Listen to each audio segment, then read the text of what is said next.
quick drink of tea while they check my trailer at the gatehouse, and then I can be on my way down to Abergavenny. This trip will take me around 3.5 to 4 hours, and I should make it to my first drop just as they're opening up.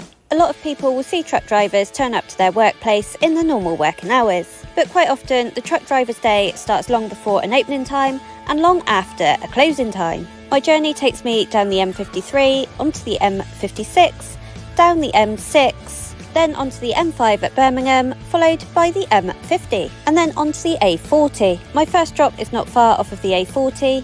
When I pull in round, I'm not really sure where I need to go, so I just tuck myself in out of the way. Right, I've pulled in. I can't tell where I am supposed to go. I'm hoping they have got a ramp, because otherwise I'm going to really struggle. I'm just going to pop in and see someone and see what they can do. I speak to the lady on reception and she finds a man for me that unloads the trailers. He wasn't expecting me in today, but nevertheless, he has a plan. So I've been told to go around the back and park. They don't actually have a ramp here. He's gone to go and get a handler and he will be about 40 minutes, which isn't too bad because I could probably do with a break. Hopefully I can get 45 minutes in and then he'll be here. They watch me back into a spot where I will be tucked out of the way, as there's a lot of people in and out of this yard all day. Put myself on break and I'm gonna make a cup of tea, I think. But I'm actually offered into the waiting room for a cup of coffee whilst I wait. So, after my coffee, they've come back with a handler and they have a forklift.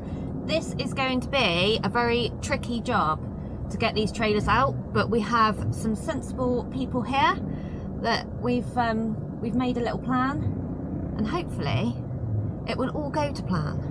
The first thing I need to do is pull into the middle of the yard so it's easier to unload. I've now been here for just over an hour. Unfortunately, when the chap went to get the handler, the fork extensions were in a different place, so he also had to go and find them before he came back to unload me. The first thing I do is get everything opened up and the curtains open so that we can see if our plan will work, like we think it's going to.